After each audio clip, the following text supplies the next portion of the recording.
e tinha que ligar pro Murilo. Murilo, é o Dilton. Ó, saldo tal, tal, tal. Ia passando o saldo para eles. Para a partir daí o Murilo saber o que fazer, como administrar o dia. Aí eu tava ali lendo, falando a respeito do jogo, como é que seria o jogo. Aí chega uma pessoa e começa a conversar comigo. E aí, você vai no jogo hoje? Era Atlético e Flamengo. Então, no dia dessa final do campeonato, eu tô lá na banca de revista, foi em 1980 mesmo, olhando qual que era, sabendo de notícias e tal, né?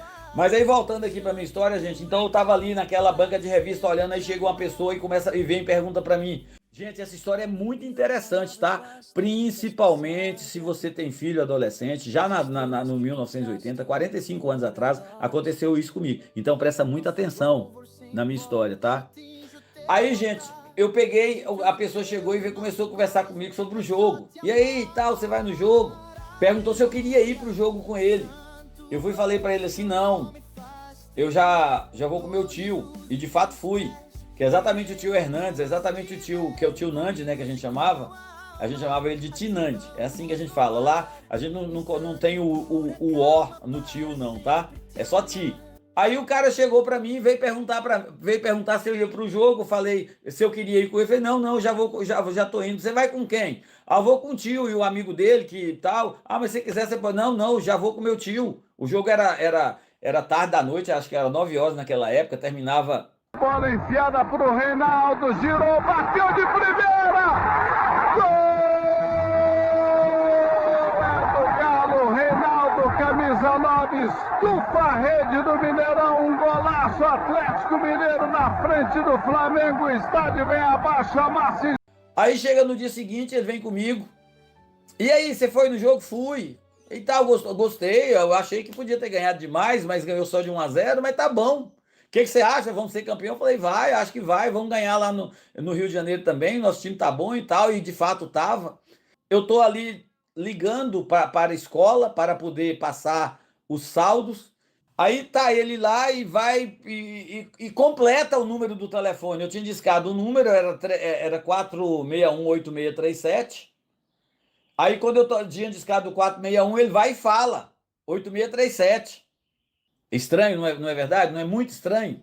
Uma pessoa que você não conhece, você está discando um número, o cara vai e fala. Eu perguntei para ele como é que ele sabia, não me lembro qual foi a resposta dele. Isso se tornou diário, rotina. Eu tinha um problema naquela época, eu tinha dois vícios. Um era fliperama. Confesso aqui para vocês que muitas vezes eu ia para alguns lugares a pé para sobrar dinheiro para jogar fliperama. Era um vício que eu tinha. O outro é um doce, gente, uma cocada recheada com creme de leite, com leite condensado. Que cocada deliciosa, eu lembro até hoje. Eu tinha vício, eu era viciado, eu fazia economizava, eu andava a pé para não pagar passagem de ônibus para poder comprar essa cocada ou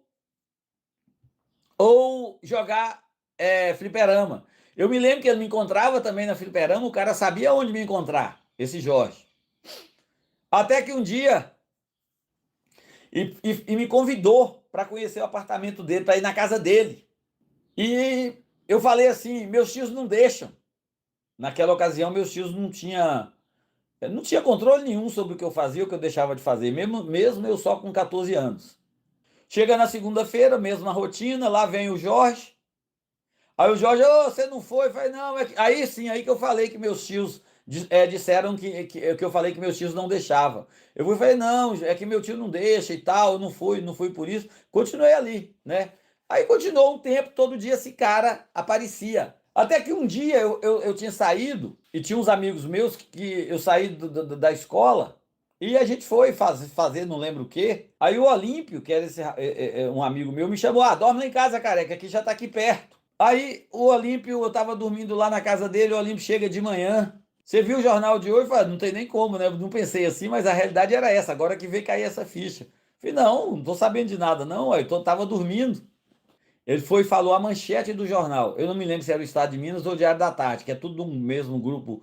Aí ele foi e contou pra mim qual era a manchete. A manchete do jornal. Homem é feito por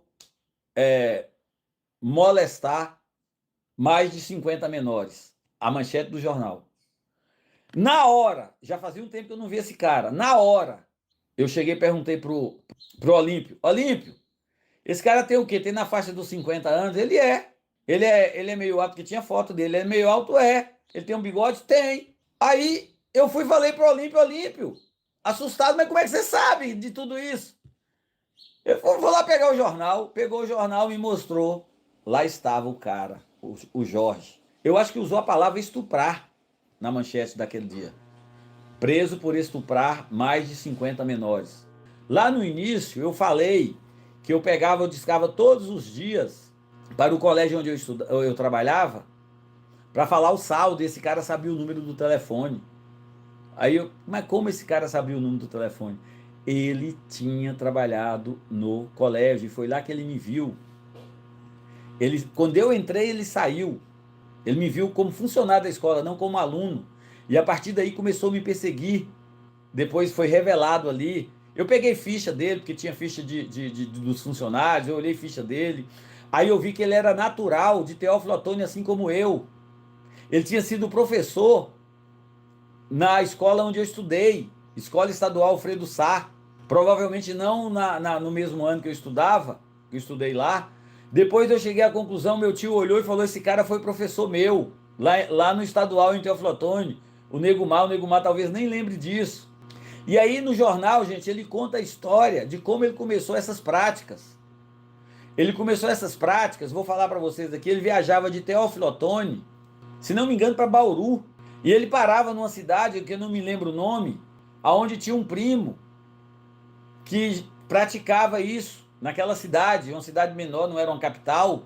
Aí, e nessas ocasiões, nessas viagens, o primo ofereceu, perguntou se ele queria: olha, tem um negócio bacana aí, legal, e não sei o que, com menino, carinha novo e tal, você vai experimentar, você vai gostar? O cara aceitou.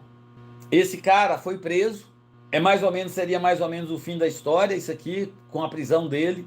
Só que passado, sei lá, 6 meses, após eu ver esse noticiário, essa situação no jornal, lá estou eu na Praça 7, em Belo Horizonte.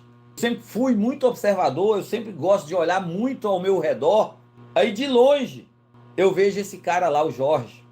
Ah, gente, eu não sabia o que eu fazia naquela hora. Eu fiquei um arara, gente, eu fiquei furioso, a minha vontade era ir lá. Mas só que o que acontece? Era um adulto, eu ainda era um adolescente. Então eu só olhei e vi. E aí nunca mais eu fiquei sabendo desse cara.